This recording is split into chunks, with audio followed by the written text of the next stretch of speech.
muitos amigos no Brasil, mas eu preciso me apresentar também. Meu nome é Eduardo, eu colaboro no movimento da Aliança Espírita Evangélica. Estive aqui o ano passado, para uma passagem muito breve, uma conversa, numa época onde estava naquela transição, falando qual vai ser a sede do centro, onde vai prosseguir a atividade do centro. E foi muito bom ouvir todo mundo empenhado, unido nesse processo de dar continuidade. Falando um pouquinho mais de mim, quando nasci, a minha mãe teve uma série de dificuldades e foi acolhida por uma família de descendentes italianos que praticamente vários membros eram organizadores de um centro espírita muito antigo no bairro do Belém, em São Paulo. E com isso eu convivi com a doutrina espírita desde pequeno e tive a oportunidade de estudar um pouco os princípios básicos do espiritismo nessa época. Depois vem a época de colégio, faculdade, né? A gente se afasta um pouco porque cuida um pouco mais do desenvolvimento intelectual, né? Da formação acadêmica. Mas foi uma fase também que eu estava querendo me encontrar um pouco melhor, que alguém dessa mesma família me disse: olha, um outro centro espírita está iniciando aí uma turma de mocidade. Nessa época eu tinha 18 anos. E provavelmente a atividade que eles estão fazendo vai ser muito interessante para você. Quando eu fui, eu me encantei com o processo da mocidade espírita, porque era um ambiente caloroso, amoroso, ativo, dinâmico, participativo, e não era a ideia que eu tinha da mocidade espírita. Era alguma coisa onde a gente participa e acrescenta a cada momento. O fato é que isso fez com que eu me engajasse na bandeira da mocidade espírita e percebesse que aquela turma de mocidade fazia parte de um organismo que era um centro espírita que estava integrado no movimento da Aliança Espírita Evangélica na época da sua formação. Então, a Aliança Espírita Evangélica foi criada em 73, e esse meu conhecimento e aproximação desse centro, que chamava-se Centro Espírita Aprendizes do Evangelho, foi em 78. Então a Aliança nessa época tinha 5 anos, e a gente percebia uma efervescência de criar coisas e de divulgar coisas e de viajar para explicar aquilo que a gente estava fazendo para pessoas que estavam distantes. E isso tudo foi me envolvendo em trabalho, em atividade. Foi alguma coisa assim fascinante pelo fato de que, puxa, eu vim com boa vontade. Ninguém pediu carteirinha nem anos de doutrina espírita, né? Houve uma confiança muito grande. E eu percebia que não era comigo, era com todos. Tá? E que construir é alguma coisa que era envolvente pelo simples convite direto a participar. É claro que tinha uma contrapartida. Eu precisava me envolver nos programas de estudo e de trabalho. Porque senão eu não me sentia capacitado a colaborar, se eu não conhecesse o que eu estava multiplicando. Então fiz o programa na mocidade, depois fiz o programa e criamos ali atividades de dirigentes de mocidade, expositores para a mocidade, explicar o que era a mocidade para centros espíritas que nem sabiam o que era isso. Tá? Explicar para os dirigentes espíritas que a mocidade é um programa que tem começo, tem meio, tem fim, dirigido a um público-alvo, uma faixa etária. Depois, a gente percebe que jovem ouve e fala muito mais rapidamente com o jovem. Né? Então é por isso que, à medida que a gente vai passando o tempo, a gente tem que se afastar. Caso contrário, a gente corre o risco de não dar uma boa contribuição. A gente acaba ajudando um processo de repetição, né? Porque as ideias e o sangue novo, a energia nova tem que vir para o movimento da mocidade. Então eu fiz a Escola de Aprendizes do Evangelho, que era o programa para adultos, onde a gente ter a oportunidade de vivenciar uma proposta diferente. Não é uma proposta de conhecimento espírita, mas é uma proposta prática de fazer coisas que mudam o processo de nós vivermos nesta vida. E eu vou falar um pouquinho mais sobre esse processo daqui a pouco. Mas o fato é que isso também me capacitou a fazer outras coisas e a colaborar em novas frentes de trabalho. Isso tudo foi permitindo que a gente tivesse uma possibilidade de participar em momentos de criação, de construir cursos diferentes, novas frentes, atividades em cidades ou em estados onde esse programa precisava ser conhecido e as pessoas demandavam esse conhecimento. Então, a gente viu esse movimento se desenvolver, foi muito gratificante para nós.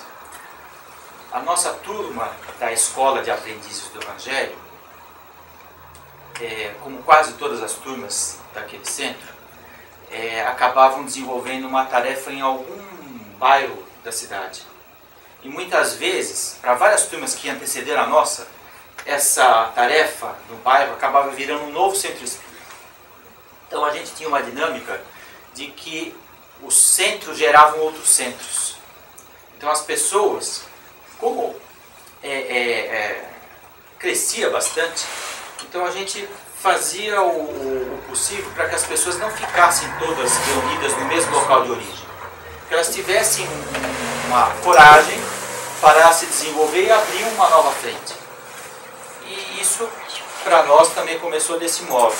O programa da Escola de Aprendizes do Evangelho sugere que a gente comece a fazer convites de Evangelho no Lar constantemente em bairros mais afastados. E a gente estava propenso a abrir um centro espírita na Zona Sul, na região de Interlagos. Quando aconteceu uma coisa assim, que mudou totalmente o rumo da vida da nossa turma. Nosso dirigente, ele também era diretor do CVV, o Centro de Valorização da Vida, que é um programa de prevenção do suicídio, que atua por telefone e presencialmente. Não é um programa espírita, mas é um programa criado por espíritas, porque foi o fruto de um trabalho de uma turma mais antiga da Escola de Aprendizes do Evangelho, na época que a Escola de Aprendizes do Evangelho só existia na Federação Espírita do Estado de São Paulo. E essa turma de aprendizes criou o programa de prevenção do suicídio, conhecido como CVV, inspirado em outros programas do mundo, basicamente os Samaritanos de Londres, e com uma abordagem baseada muito nas experiências do psicólogo americano também, o Carl Rogers. E esse programa também tinha um desenvolvimento muito grande no Brasil. Acabou, como consequência da atividade da prevenção do suicídio por atendimento telefônico, levando ao conhecimento dos voluntários plantonistas do CVV a ocorrência de que alguns casos de tentativa de suicídio eram movidos por problemas psiquiátricos. E então, os voluntários do CVV, depois de 10 anos de existência desse programa, o CVV foi fundado em 62. Em 71, eles perceberam a oportunidade de abrir um hospital psiquiátrico. Então a Aliança não tinha nascido ainda. A Aliança ia nascer em 73. Tá? Em 71, os voluntários do CVV abriram um hospital psiquiátrico. E esse hospital psiquiátrico percebeu-se logo que o atendimento à doença mental nos casos mais severos estava quase que constantemente associado a problemas profundos, graves de perturbações espirituais também. Então se percebia que a abordagem clínica ela podia ser apoiada pela abordagem espiritual. E esses mesmos voluntários disseram, olha, vamos criar um trabalho que é independente do CVV, mas que dá apoio. É fundar um centro espírita aqui em São José dos Campos, porque São José dos Campos foi a cidade escolhida para criar o hospital. E o centro lá em São José dos Campos dava apoio para o hospital. E um centro semelhante em São Paulo captava voluntários para ajudar o centro em São José dos Campos. Essa primeira rede de ajuda entre casas é que inspirou a formação da Aliança.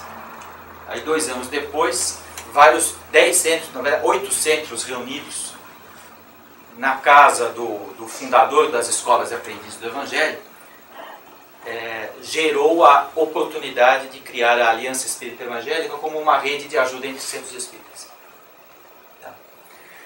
Mas, voltando à questão, logo um departamento desse hospital psiquiátrico acabou acolhendo crianças excepcionais, crianças que nasceram com limitações muito severas. A gente sabe que todas essas questões, a questão do suicídio prevenido, por sabermos que a alma sobrevive após a morte. E a gente sabe que a experiência pós-suicídio para o espírito é uma experiência muito difícil. E a gente então tem esta abordagem. A questão da doença mental, muitas vezes associada a complicações e dificuldades de natureza espiritual. E reencarnações difíceis, que são esses casos onde o espírito reencarna num corpo limitado de andar, de se comunicar, de se locomover, de se alimentar sozinho, também são casos extremos de reencarnação, onde eles precisam dessa limitação para se depurar. Então, de certo modo, todas essas obras estavam permeadas por estas causas da sobrevivência após a morte. Então abriu-se lá no hospital um departamento para crianças especiais. Passaram-se os anos. Quando chegou a nossa vez, a nossa turma, como eu falei para vocês, estava visitando lá um bairro de Interlagos, o nosso dirigente, que era diretor do CVV, nos procurou e disse o seguinte: olha, vocês também têm um trabalho, que alguns, nem todos da turma, mas alguns fazem, que é visitar as crianças lá em São José dos Campos. Uma vez por mês, uma parte da nossa turma ia visitar essas crianças, porque elas viviam sob a dependência de medicação muito controlada e muito especial. E quando havia o apoio emocional, a dependência dessa medicação diminuía. Isso era o caso em que as famílias visitavam as crianças. Mas como eram casos muito difíceis, a maioria das famílias havia abandonado essas crianças. Então elas não tinham mais família, as famílias fugiram delas, né?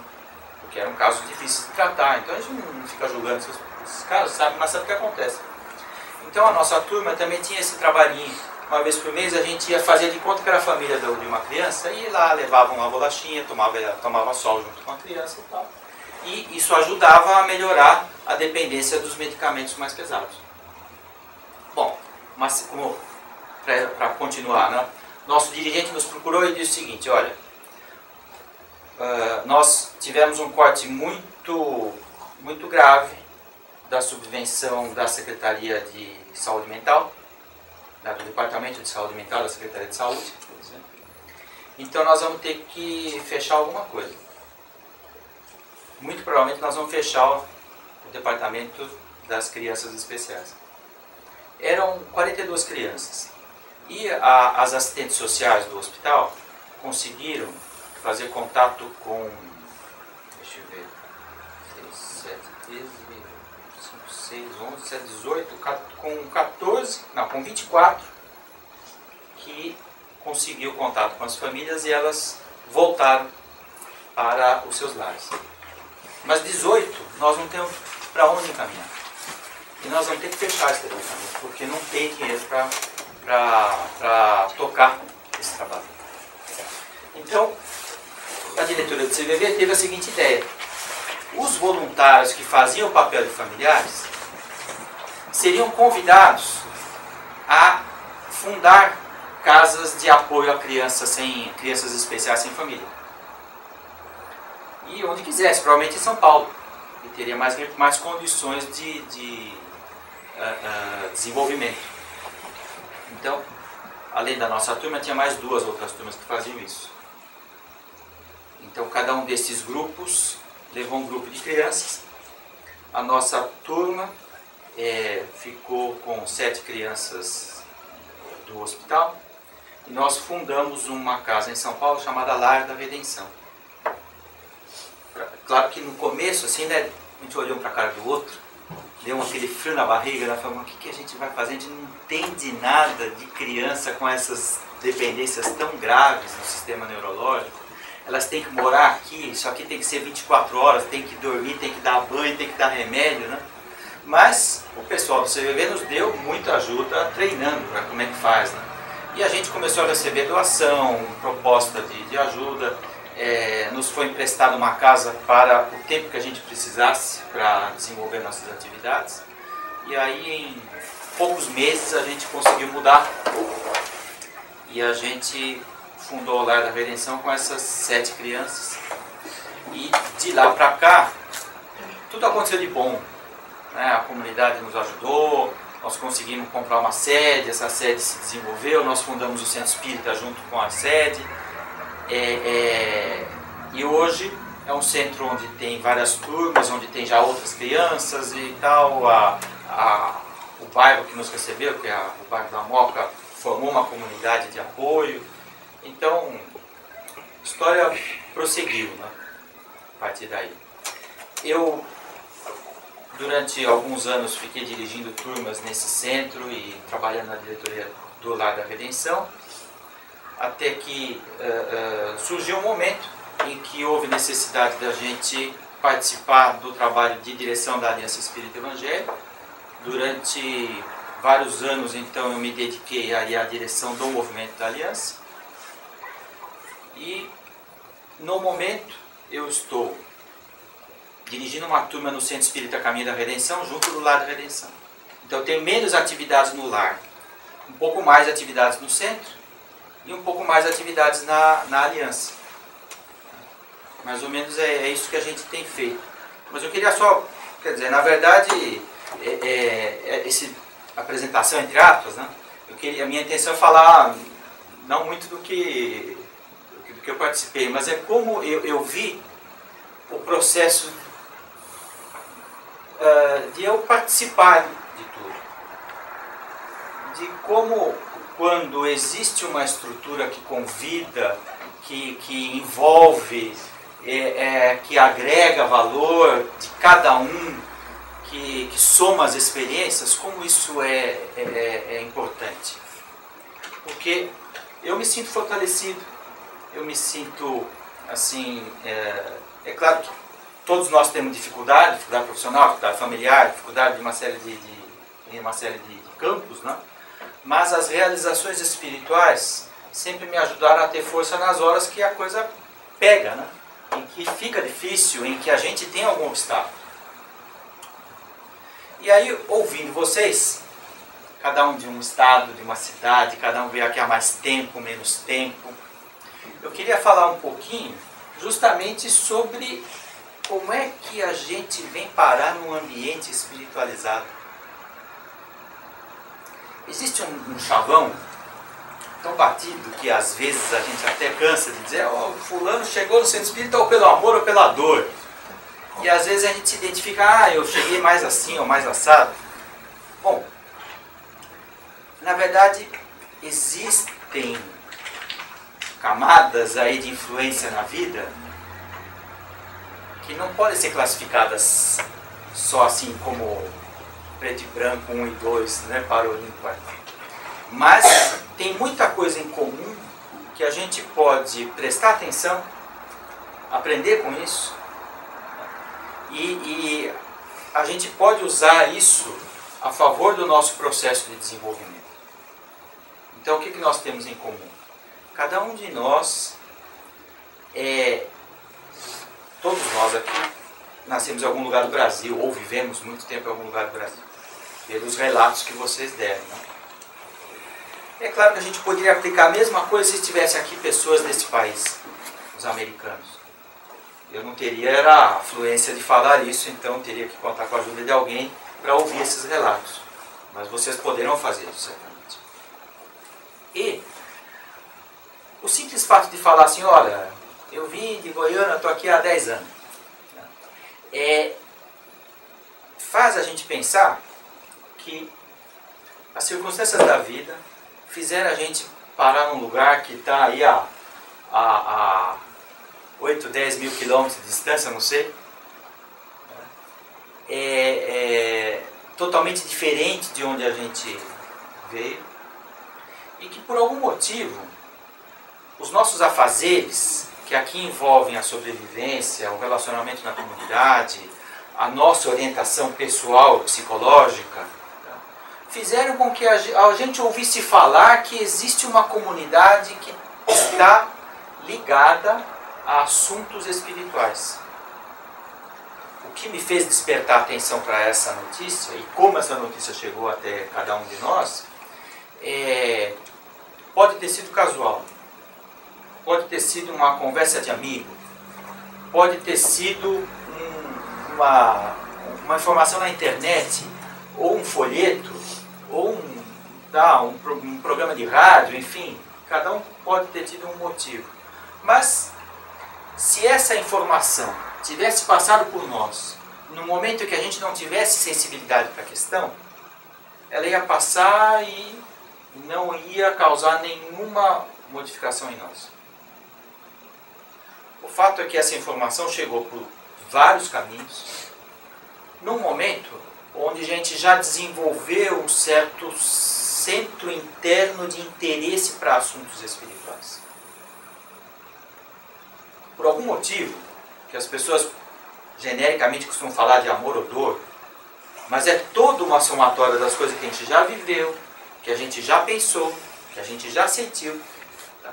Essa somatória formou em nós um núcleo de energia que nos chamou a atenção e que entrou em sintonia com o fato de que passou uma notícia sobre uma comunidade ligada a assuntos espirituais.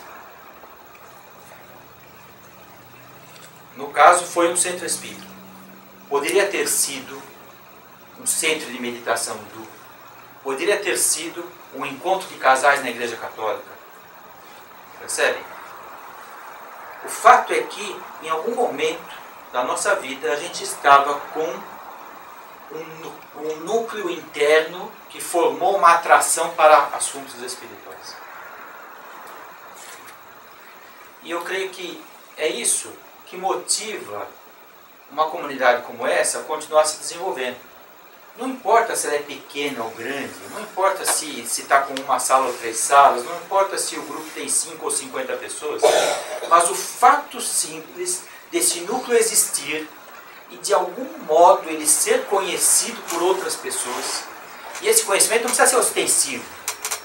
Vocês não precisam pagar uma propaganda no Google para aparecer em 100 mil websites, certo? Não importa a quantidade, mas importa que ele fique operando e emitindo sua mensagem aí pela atmosfera. As pessoas que precisam e estão com esse núcleo de atração interno desenvolvido de alguma forma, acabam captando esta mensagem de que aqui existe, de que aqui está funcionando, de que aqui pode ser um centro que nos interessa e que nos ajuda. Então, prosseguir com atividades desta ordem é algo importante. É como se fosse um farol.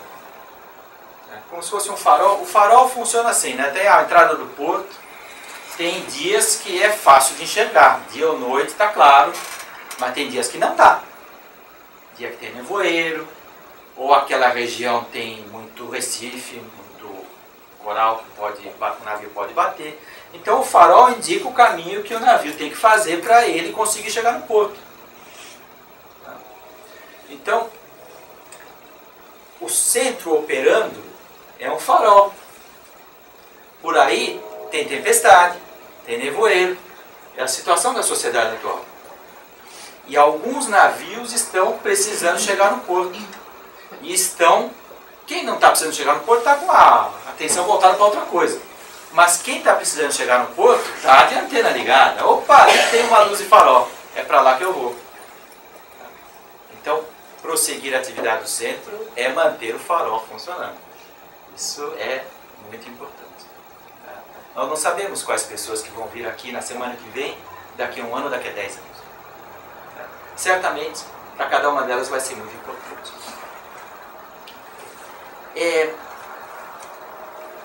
Sobre isso, sobre como é que as pessoas, pela sua experiência de vida, acabaram se preparando para encontrar um local de atividades espirituais. Isso acontece na história da humanidade há milênios. E há milênios, esses caminhos de espiritualização vão sendo construídos. Em geral, eles não são os caminhos ostensivos. Em geral, são caminhos discretos, conhecidos por poucos. Nos caminhos do Oriente, há milênios, as pessoas tentam explicar umas para as outras como é que esta aproximação acontece.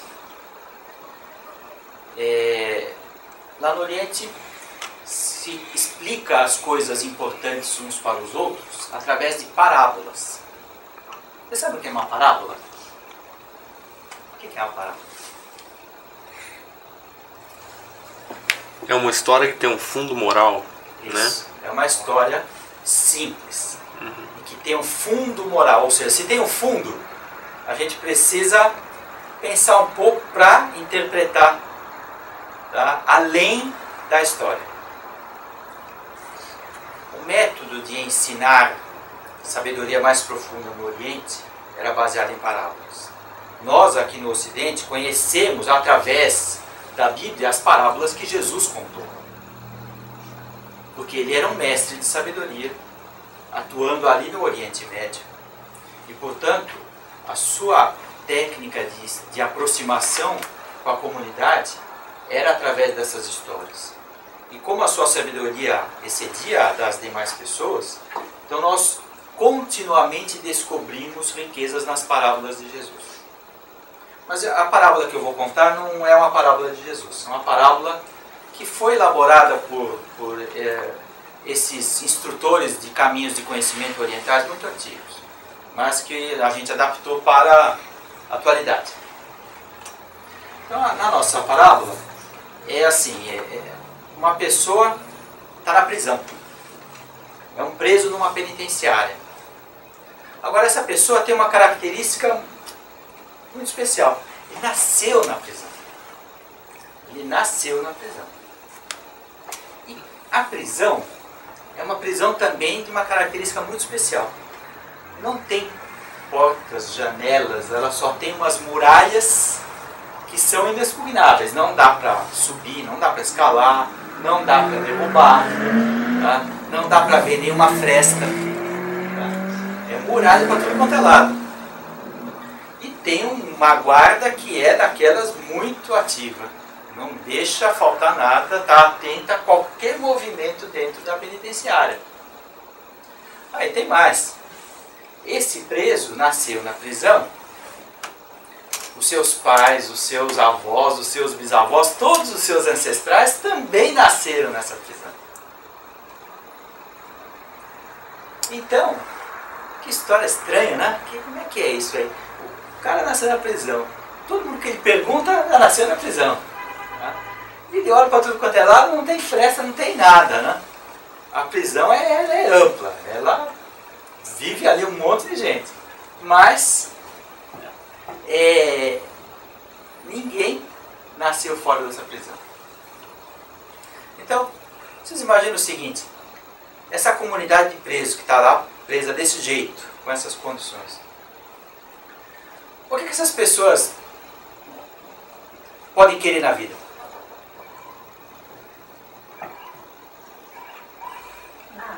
Nada. Liberdade? Vamos pensar. Liberdade. Ele não conhece, Ele não sabe. Não sabe nem que existe um lá fora. É normal.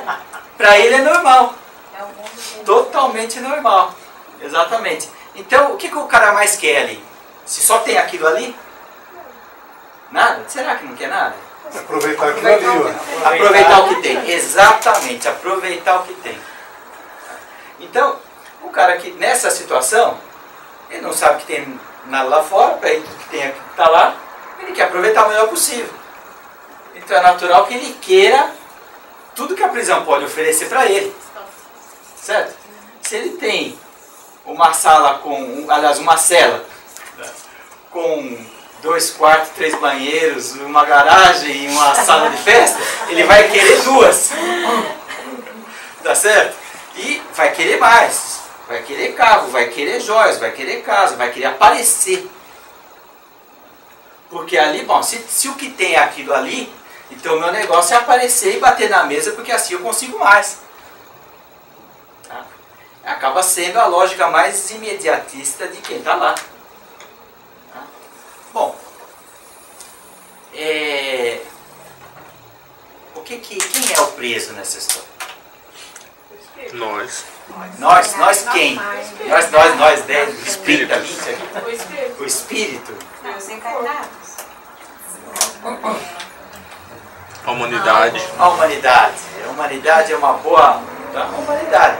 Ou seja, todo mundo. Todo mundo. Se a gente pensar mesmo nessa questão de espíritos, muito provavelmente tem muito espírito que está preso também.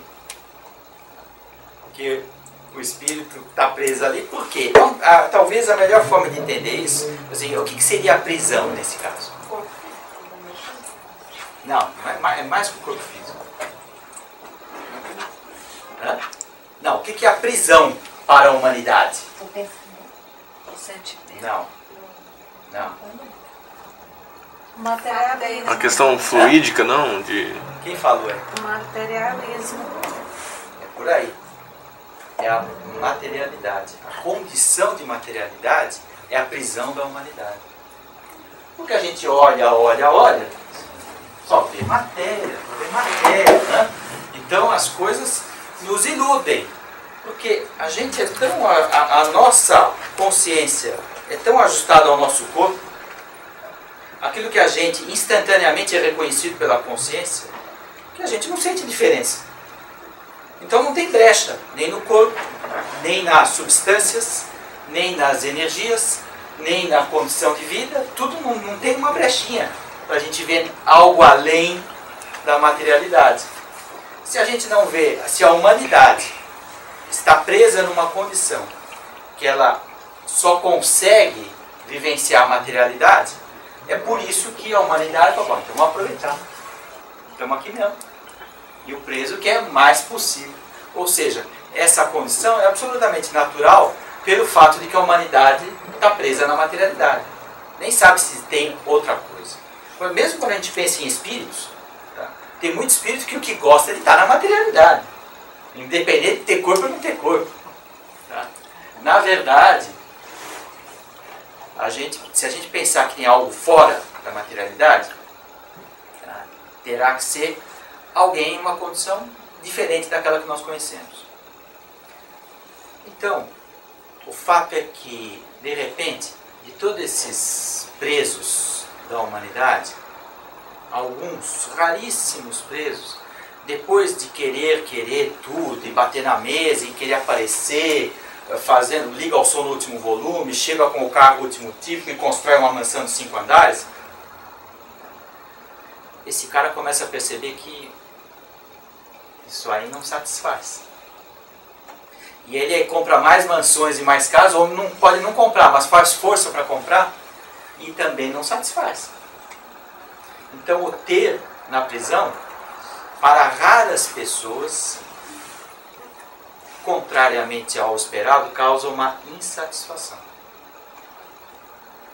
E essa insatisfação aí vai crescendo, e percebe que quanto mais ele insiste nessa direção, menos satisfeito ele fica.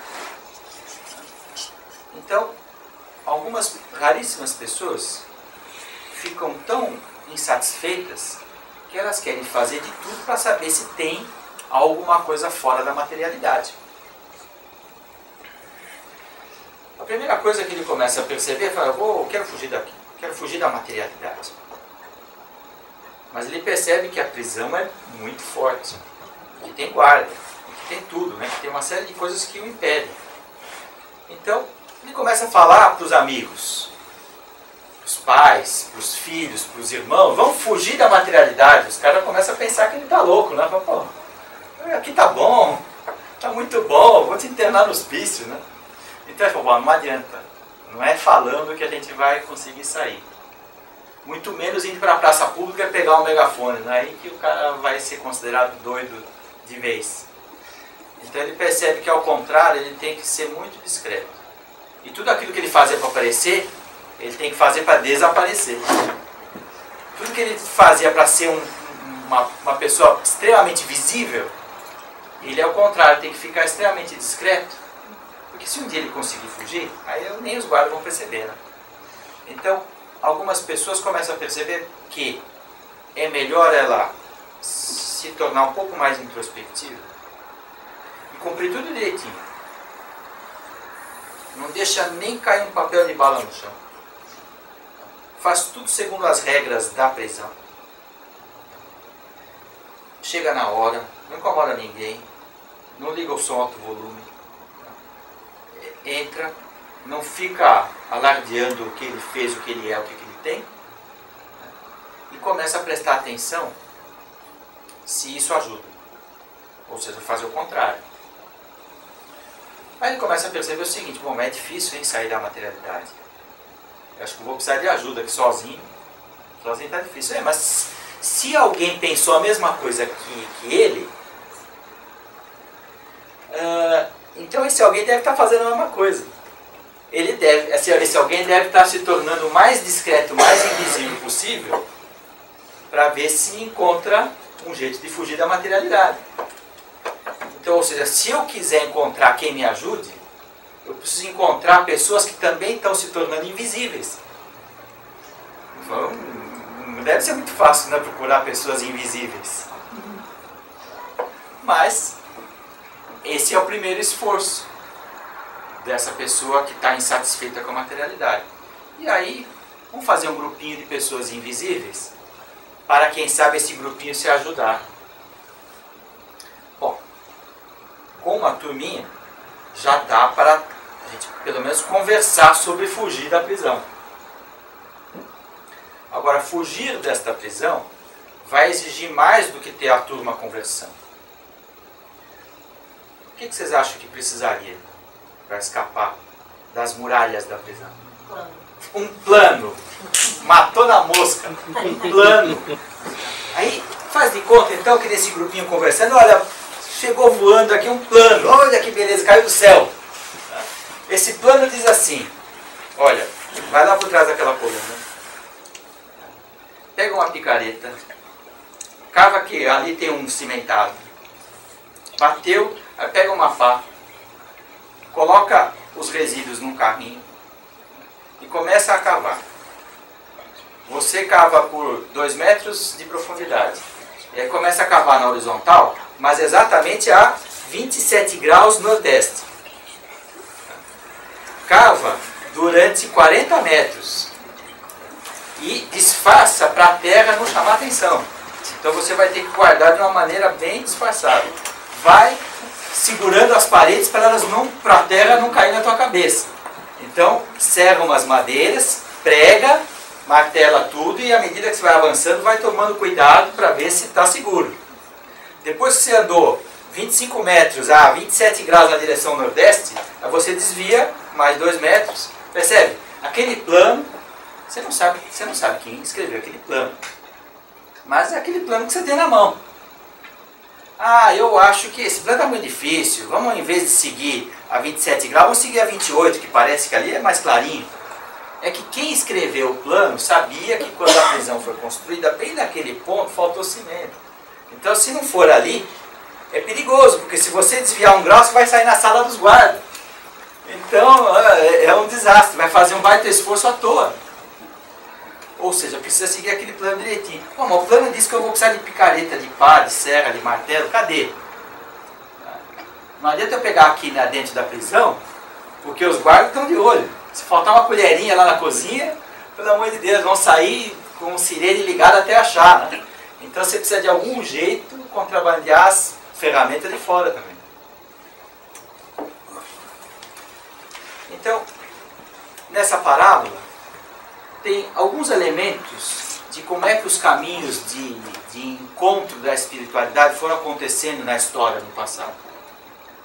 De algum modo, os planos de fugir da prisão foram aparecendo para grupos de pessoas insatisfeitas com a materialidade, mas que adotaram uma postura de invisibilidade para aguardar o encontro do plano de fuga. E esse plano de fuga veio na forma de uma escola de iniciação. As escolas iniciáticas da antiguidade eram planos para os grupos de pessoas que discretamente se reuniam para fugir da materialidade. E ali continha uma série de instruções muito específicas, que se eles não cumprissem, muito provavelmente eles iam fazer uma tremenda força, mas não iam conseguir fugir da materialidade. E tinham que confiar no plano, e tinham que importar as ferramentas, e usar as ferramentas daquele jeito. Então esta parábola explicava para os iniciados da antiguidade por que eles tinham que fazer um determinado tipo de esforço. E por que esse esforço ia aumentando? E por que o grupo precisava se ajudar? E por que precisava seguir as instruções à risca? A maioria dos planos do passado exigia que as pessoas se enterrassem no buraco e fechassem a tampa atrás deles. Então eles tinham que levar mantimento, um tubo de oxigênio, uma mangueira, alguma coisa, porque nunca mais ninguém ia ver. Então era uma coisa difícil, né? Porque eles ficavam com muito medo. Isso é porque algumas escolas de iniciação espiritual do passado exigiam um esforço inicial muito grande. Havia 3 tipos no Oriente, de 3 grandes famílias, ou 3 grandes linhas de iniciação espiritual.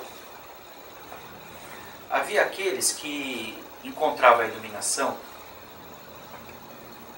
pelo controle do corpo físico. Vocês já viram aqueles faquires? Ninguém nunca viu um faquir, eu acho, né? Tem que ir para a Índia para ver. Mas a gente já viu foto daqueles caras deitados em cama de prego, né? Aquilo é uma espécie de alegoria. Na verdade, existem muitas escolas de controle do corpo. Tem escolas da imobilidade, tem escolas da força física, tem escolas do controle dos órgãos internos. Então, na Índia tem muitos caminhos desses. Em geral são caminhos de imitação. Os faquires, quando eles tentam controlar o corpo, a resistência à dor, andar em brasa, andar em cima de faca, ou então modificar as células do corpo, tentar, tem alguns que emitem perfume de rosas no lugar de suor, tem coisas assim estranhas, né? Pessoas que treinam a imobilidade, ficar apoiado na mão durante meses. É apenas para treinar a força da mente na busca da iluminação. Existe o caminho daqueles que fazem a devoção religiosa. Então eles se internam nos mosteiros e vão passar a rotina diária em adoração aos poderes superiores. O camarada acorda às 5 horas da manhã com um sininho, aí faz uma hora de prece, depois faz uma refeição comunitária, depois vai plantar, tudo em silêncio, depois toca outro sino, está na hora de rezar de novo. E o tempo todo é adoração a Deus, obediência aos superiores, num ambiente totalmente recolhido. E existem aquelas escolas que são escolas de sabedoria mental, onde as pessoas se internam e com um guru eles aprendem a levitar, desdobrar, a penetrar nos pensamentos, a buscar a sentir as forças da natureza. Enfim, esses são, em geral, as escolas yogis. Não são yogis de controle do corpo, são yogis de controle da mente. Então, essas escolas de sabedoria, elas tinham um pagamento inicial complicado, porque a pessoa abandonava a sua vida anterior. Ele saía de casa. Se ele tinha família, ele despedia da família e falava: eu vou para o mosteiro, ou eu vou para o templo, ou eu vou para a rua. Tá? E ele rompe com a identidade dele. Às vezes tem gente que até muda de nome. Mas quando ele entra num caminho desses, é porque, primeiro, ele já estava com a sintonia ligada a buscar a fuga da materialidade. Quando ele entra, ele acredita firmemente que aquele roteiro vai ajudá-lo nesse processo. Então ele rompe com tudo. É difícil esse pagamento inicial, romper com tudo, mas depois fica tudo mais fácil. Porque quando ele está com contato com o guru, ele vivencia a experiência direta de quem já encontrou a iluminação. Quando ele está no mosteiro, a vida material não o atrai mais, porque não tem mais nenhum tipo de coisa falando das riquezas. Do outro lado, o mundo ocidental, como dificilmente ele se desgruda das atrações da materialidade, a gente está muito envolvido nas coisas que seguram dentro da prisão. Então, uma forma talvez seja encontrar uma escola onde a gente vai seguindo um roteiro, mas a gente não precisa romper com a nossa vida, com a nossa família, né? Quando surgiu a escola de aprendiz do Evangelho, ela surgiu com essa proposta. De que não seja algo de rompimento, que seja compatível com a vida social. Porém, onde o compromisso com o processo de desenvolvimento seja preservado. Então,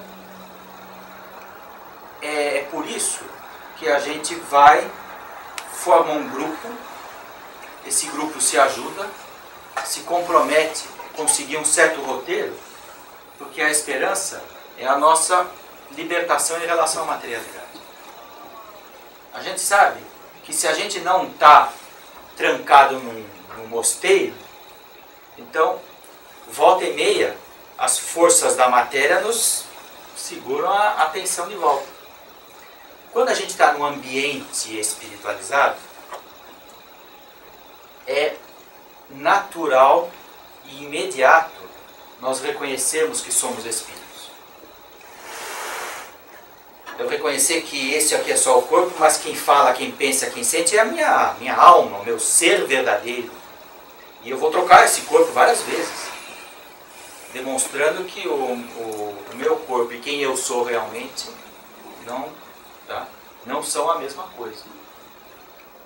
Porém, no momento que eu tiro o pé daqui e vou para um ambiente onde a influência da matéria é maior, aí tem que pegar o carro. Será que ele tem gasolina? Será que eu paguei a conta na sexta-feira? Será que na terça-feira eu vou fazer a reunião com a tal pessoa? Será que na quarta-feira não vou ter um problema de supermercado? Percebe? Todas essas coisas que são os compromissos da vida material, que são naturais de um espírito encarnado, mas eles dominam tanto a gente que a gente deixa de pensar que a gente é espírito, a gente fica só vivendo as coisas da vida. Até que passa uma semana, a gente chega de novo, opa, eu estou num ambiente espiritual, eu sou uma alma. E faz bem preservar isso durante um contato aqui de 1 hora, 1 hora e meia. Se eu sistematicamente, uma vez por semana, durante 1 hora e meia, ficar mergulhado num ambiente onde a gente está falando de coisas espirituais, pode chover canivete lá fora. O que interessa é quem eu sou de verdade. Não o meu nome, sobrenome e identidade. Mas sim o eu, o ser, o espírito. É esse que eu sou. É por isso que, de algum modo, eu fui atraído para um ambiente de valores espirituais. Para poder me encontrar com pessoas que também valorizam a vivência espiritual. Que seja por 1 hora e meia. Porque isso, repetindo um ciclo semanal, vai reforçando a ideia. E mesmo que eu mergulhe lá e esqueça de quem eu sou, e eu viro só o ser que tem compromissos com a materialidade, de vez em quando, a escola de iniciação me dá uma ferramenta de trabalho, que eu preciso usar lá no meio da bagunça. E quando eu vou usar essa ferramenta, ela me lembra, não, mas espera aí, eu não sou essa confusão toda aqui, eu sou um espírito. É isso que me dá a chance de fugir da prisão. lembrar quem eu sou. E isto é importante.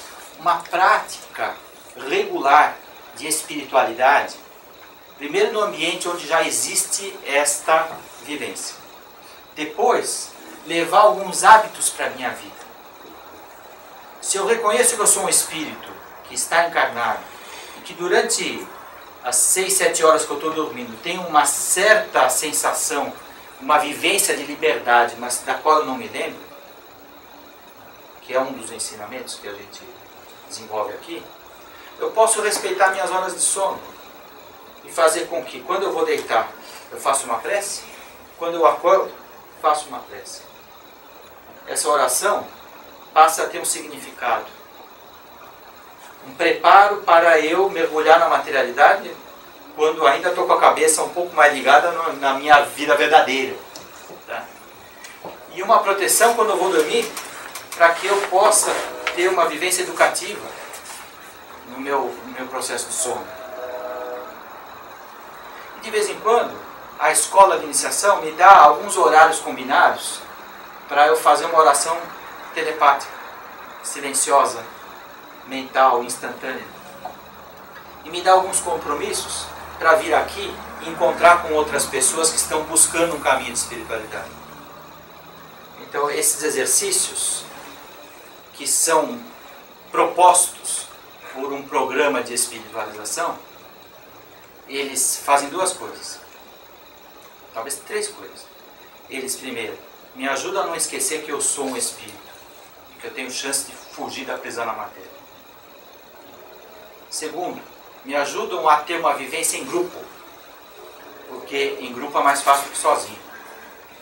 E terceiro, me ajudam a colaborar para que sempre exista o farol ligado, que é uma comunidade como esta.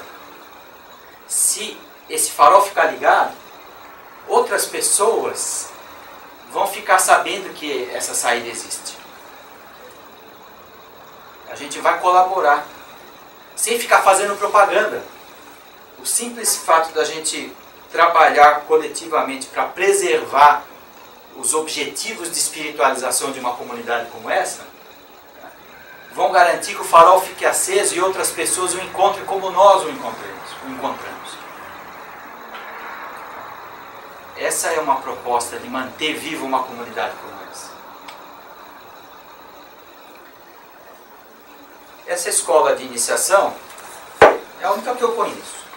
Eu já li sobre várias outras do Oriente e do Ocidente. Mas a única que eu conheci de verdade foi essa da Escola de Aprendiz do Evangelho, que um pouquinho eu contei para vocês no começo. Eu estava vivendo lá na escola, apareceram uma série de oportunidades, nossa turma fez algumas coisas que nós achamos úteis, e a gente percebe hoje o seguinte: a gente, o lar que a gente mantém, é claro que é a vida das crianças, mas o lar ajudou a cada um de nós a se encontrar como um espírito em busca de desenvolvimento. Então, no fundo, o trabalho que foi desenvolvido ajudou mais a mim do que a qualquer outra pessoa. Os programas de divulgação no meio da doutrina espírita, claro que eles são úteis para quem os conhece, mas no final das contas, eles ajudaram a mim mesmo, a eu me fortalecer nessa proposta, ao entender e ter oportunidade de pensar, de treinar um pouco as minhas capacidades, junto com outras pessoas, em várias oportunidades. Então, eu sinto que quando a gente tem um contato com um caminho como esse, é um caminho onde, mesmo com todas as propostas que o plano de fugir da prisão que está escrito lá, que eu tenho que fazer força, no final das contas quem acaba saindo bem sou eu. Então vale a pena fazer. No nosso caso, essa escola, ela não é uma escola de espiritismo, porque o seu projeto não é para ensinar a doutrina espírita. A gente faz um curso básico de espiritismo só para ter uma ideia de quais são os valores que a gente adota.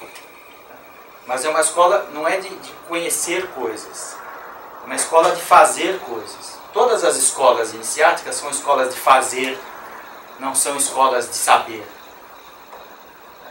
Porque o objetivo, no final das contas, é a gente ser. E saber não é suficiente para ser. Agora, saber, sentir e fazer é suficiente para a gente ser. E a nossa escola não é uma escola de informar o Espiritismo, mas é claro que ela é baseada nos valores do Espiritismo.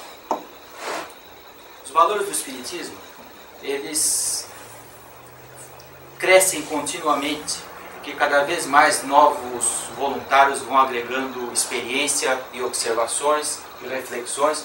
Então a literatura não para de crescer. Tá? Basicamente, 200 lançamentos de títulos novos por mês estão acontecendo. É uma coisa assim, impressionante a produção. Tem de tudo. Tem de tudo. Mas a proposta é, o próprio Kardec diz o seguinte: a gente tem que treinar a nossa capacidade de estudar e extrair aquilo que é proveitoso. Então, fundamentos. Os livros de Kardec trouxeram um roteiro. Os espíritos superiores não vieram fundar o espiritismo. Eles vieram apresentar uma proposta de vida para as pessoas. É que a gente que costuma se juntar com quem pensa do mesmo jeito, né? Então a gente acaba meio que rotulando um pouco as coisas. Assim como o Cristo não veio fundar o cristianismo, né? Ele veio melhorar a vida das pessoas. Né? A gente tem afinidade de fazer a panelinha com todo mundo que faz do mesmo jeito que a gente. Então um monte de rótulos religiosos, os católicos, os protestantes, os pentecostais, todos foram aparecendo. Mas no fundo Jesus veio mostrar para as pessoas o jeito de serem pessoas melhores. Não veio fundar separações. Né? Os espíritos não vieram fazer isso. Então, o recado do livro dos espíritos é um recado para as pessoas, não é um recado para os espíritos, é um recado para as pessoas. De certo modo, o espírito superior ele está liberto da materialidade. E ele quer ajudar quem está preso. Então ele manda os recados. E esses recados é que vão afetando a vida da gente. No livro dos Espíritos, tem três questões que estão muito interligadas. Na questão 132, quando Kardec pergunta para eles, mas afinal de contas, para que serve a reencarnação? E tanta gente fala que a reencarnação serve para pagar dívida, serve para fazer o bem, para curar as pessoas, né? E eles falam que não, olha, é para o espírito ficar melhor. Ou seja, você tem que pensar assim: vou reencarnar por 80 anos. Eu era uma pessoa que tinha uma série de qualidades e uma série de defeitos. Aí renasci, virei bebê, uma nova família, novas experiências, um monte de coisa. Conheci o espiritismo. Aí lá me ensinaram uma série de coisas. Vou dar passe, vou dar aula, vou fazer trabalhos de cura, vou dar palestra, vou fazer um monte de coisa e tal. Fiz um monte de coisa. Morri ou desencarnei, voltei para lá. Eles não vão me perguntar se eu dei mais que 1000 passes, se eu dei mais que 500 palestras, se eu falei mais com 2000 pessoas. Eles só vão me perguntar uma coisa: a reencarnação serviu para você, está melhor? E aí, nessa hora lá, a consciência ela é clara. Olha, eu fiz um monte de coisa, mas no fundo, ainda não suporto que alguém pise no meu carro. Então, olha, você perdeu 80 anos. É isso que é complicado. Às vezes as pessoas piram lá do outro lado, porque pensam que fizeram um monte de coisa. E pensa que fizeram um monte de coisa, quando chegar lá, a consciência, ninguém fala nada, a consciência mesmo responde aí, como é que você está? Estou igual. Tá? Então, a finalidade da reencarnação é a gente ficar diferente, não ficar igual. Aí os espíritos vão responder um monte de coisa para o Kardec, né? Aí na pergunta 625, ele pede uma ajuda, né? Dá uma luz, dá o farol aí. E a resposta é Jesus. É a resposta curtinha. Olha, não somos nós que estamos falando agora em 1857. Jesus falou 19 séculos atrás. Então não é segredo. Só que a humanidade pegou tudo aquilo que ele ensinou e olhou, construiu uma série de outras coisas, mas não aprendeu a entrar na vida e ficar melhor depois que sai dela. Aí o Kardec pergunta, mas não tem uma metodologia? Lá na pergunta 919, não tem uma metodologia? Aí os espíritos, que têm a missão de falar pouco, eles dizem o seguinte: um sábio da antiguidade já disse, conhece-te a ti mesmo. E o Kardec tinha estudado, né, coisas da filosofia grega, ou seja, é anterior ao Cristo. Então os espíritos é mais antigo do que eles tinham falado ainda. Você já tem o recurso aí. Precisa se conhecer para saber se você está melhor ou não. E se não está, buscar o que falta para ser. E aí o Kardec insiste, né? Nessa 919 tem uma 919A ali. Ele pegou e escuta, eu sei de se conhece a ti mesmo. Mas dá uma fórmula, uma receita de bolo, né?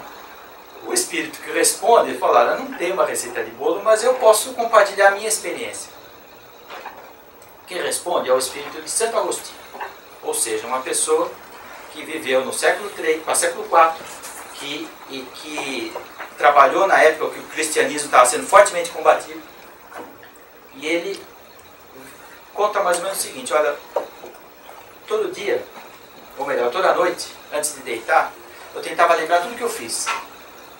E saber se alguma das coisas que eu fiz eu me arrependia e não devia ter feito.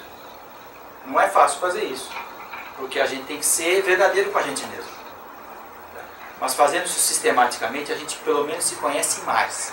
E se a gente se conhecer mais, a gente sabe o que falta para colocar Jesus no jeito de viver da gente. Então essas três perguntas, elas estão muito ligadas, embora estejam em capítulos diferentes.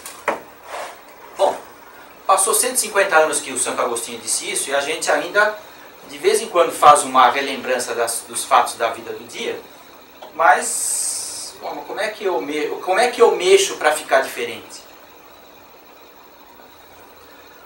O Agostinho, ele é uma pessoa muito interessante.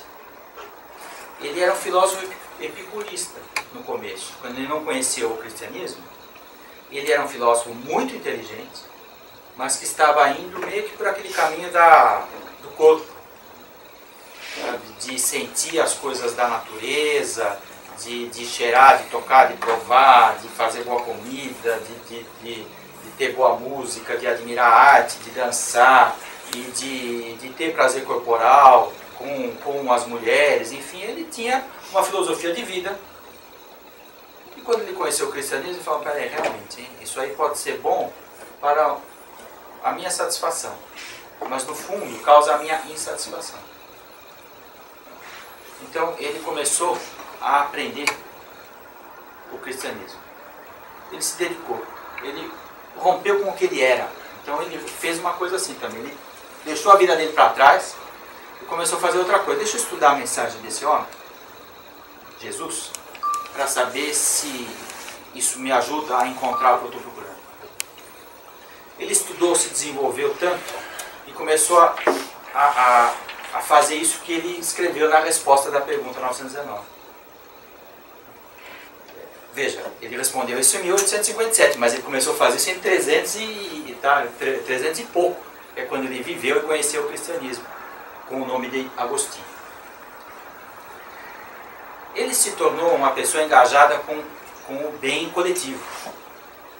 Então ele começou a atuar primeiro em Hipona, na cidade dele, e depois em Roma, construindo comunidades onde os cristãos se ajudavam.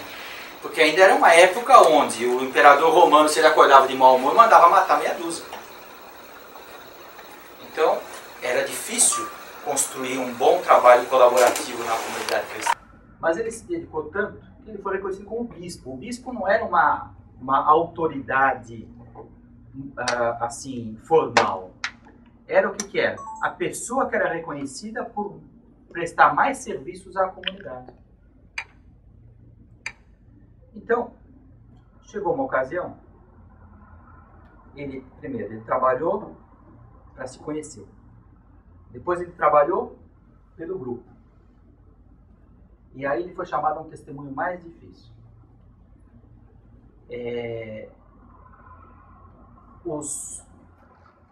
como é que era? Os visigodos cercaram Roma. Eram o que os romanos chamavam de bárbaros. E o ano 300, o Império Romano já estava em decadência. Não era aquele Império Romano poderoso que tinha dominado o mundo, né? O exército era assim, o exército seguia a ordem de quem pagava melhor. Então, no fundo, era um bando de mercenários. E por isso, Roma começou a ficar à mercê de uma série de outras forças, né? Que é o que a gente chama de a decadência do Império Romano. Então chegaram os visigodos para cercar a cidade. E esses caras eram terríveis, eles matavam todo mundo. O Agostinho, na véspera da invasão da cidade, deu uns 5 minutos nele. Ele saiu da cidade, entrou no acampamento dos visigodos e os soldados queriam, a primeira coisa, matar, né? Mas eles tinham, ainda bem que os bárbaros naquela época tinham uma série de superstições. Eles achavam que matar o religioso dava azar. Então eles começaram a esbofetear o Agostinho, a amarrá-lo, a tudo, mas matar eles não mataram. Falavam, eu quero falar com o seu chefe. Então o rei dos visigodos chamava-se Alarico. O Agostinho foi falar com Alarico e implorou de joelhos. Falou, você é poderoso, você já demonstrou sua força, você já fez tudo, você poupe a cidade, lá tem milhares de mulheres, de crianças, de velhos, pessoas indefesas. O exército romano não tem capacidade de se opor a você. E o Alarico, ele desprezou totalmente essa mensagem. Ele disse o seguinte, olha, eu vou deixar você vivo, você é um verme, mas você volta lá para a cidade e diz que amanhã Alarico vai destruir Roma. Mas essa mensagem de apelo que o Agostinho endereçou ao Alarico mexeu com ele. Apesar de ele ser um camarada assim, realmente movido pela violência, ele teve que reconhecer que aquele homem que veio desarmado, ele era muito mais corajoso que o soldado dele. Teve coragem de ir lá no meio, de falar com ele, de pedir alguma coisa numa situação em que ele estava totalmente em desvantagem. Então o que aconteceu? Quando ele, no dia seguinte, ele invade Roma, ele dá uma ordem estranha, fala, não derrube os templos. Então, começa a matar todo mundo que está na rua. Mas quando as pessoas percebem que os únicos locais que eles deixam intocados são os templos, todo mundo corre para lá. Então, os cristãos, os religiosos de outras denominações foram salvos. Então, isso é um começo de uma história muito interessante. Porque esse Alarico desencarna também no meio da guerra. Aí depois ele reencarna como Alarico III, ele vira rei de novo do seu próprio povo. E comete muita atrocidade, etc. Vai fazendo muita besteira. Depois, os seus perseguidos viram seus perseguidores no plano espiritual. Então ele sofre. Essa história a gente já viu em muitos romances. É mais um. Só que é mais um interessante, né? É uma pessoa que percebe que ele dá valor para a mensagem espiritual, para as pessoas que se sacrificam pela mensagem espiritual, e que precisa resgatar um passado de violência. E quando ele é educado nesses conceitos, ele acaba reconhecendo, eu vou precisar passar por umas encarnações de sofrimento. Depois de algumas, ele planeja a encarnação do seguinte jeito, olha, eu quero nascer numa condição onde eu tenha todos os favores da materialidade e depois os perca totalmente. E, se possível, que eu consiga encontrar o caminho para a espiritualidade sem o apoio da religião. Ou seja, eu quero nascer num lar ateu. Aí, no começo do século XX, uma cidadezinha interior de São Paulo, chamada Borebi, nasce um menino bonito, inteligente, forte, assim, destaque na sociedade. Então tem todos os favores da materialidade. Virou jornalista, escritor, poeta, comunicador, né? Criou jornal, programa de rádio, de repente ele pega a lepra. E aí, é aquilo lá, ele perde tudo. Né? Porque os amigos não querem mais chegar perto. Né? Medo do contágio. A beleza vai embora, né? Começa aí, cai as extremidades. Né? No final da vida ele não tinha nariz. E tinha nascido um lar ateu. Então a revolta para ele foi: por que a vida fez isso comigo? Mas o fato é que no leprosário, ele acabou conhecendo a doutrina espírita. Mas não foi, no final das contas, foi o esforço que ele fez para entender aquilo lá, e que passou por muitas idas e vindas, né? Que fez com que ele pudesse aceitar o processo de resgate dele. Então foi uma pessoa que ali no meio do leprosário ele criou um centro espírita, chamado Santo Agostinho, porque ele descobriu que o Agostinho era o mentor dele, e começou a trabalhar pela divulgação da doutrina espírita naquele ambiente. Tá? E o exemplo dele acabou saindo das paredes do leprosário. E aí as pessoas perceberam que realmente a doutrina espírita, o que mexe com a gente, é aquilo que faz a gente ser melhor. O nome dele é, nessa última encarnação, Jesus Gonçalves. Ele, na verdade, nasceu Jesus, mas depois que ele realmente mudou de vida, né? Ele pediu para começar a assinar um assento só para dizer: eu não quero ser comparado a Jesus, não. De repente vão dizer: Jesus está fazendo uma palestra, não sei o quê, eu vou passar, pedir para as pessoas mudarem a pronúncia do nome dele para Jesus. Então, Jesus Gonçalves é um trabalhador nesses 3 estágios também. O Agostinho teve esses 3 estágios de conhecer a si mesmo, trabalhar em grupo e morrer por uma causa. O Alarico Jesus Gonçalves, ele conheceu a si mesmo, lutou muito contra si mesmo, depois percebeu que precisava trabalhar numa comunidade, e a sua persistência foi o que deu o gás para uma causa, né, das pessoas entenderem que vale a pena a gente se desenvolver espiritualmente. Então, de certo modo, as escolas de iniciação sempre têm esses estágios: o estágio do autoconhecimento, o estágio do trabalho em grupo, o estágio da causa. Todos nós temos esses momentos. Quando a gente está numa comunidade para se desenvolver espiritualmente, a gente vai ter um momento onde a gente vai ser convidado a: quem sou eu? Quais são as minhas forças e as minhas fraquezas, e como transformar as fraquezas em forças? Vai ter um momento em que a gente percebe que não dá para fazer sozinho, e precisa de um grupo para trabalhar e para ser ajudado. E depois chega um momento em que a gente tem força para: olha, aquilo que eu faço vai alimentar o farol para que mais gente possa conhecer essa causa. Isso é o processo do crescimento espiritual. Por que a gente veio parar aqui a tantos milhares de quilômetros onde a gente nasceu? As respostas são muitas, né?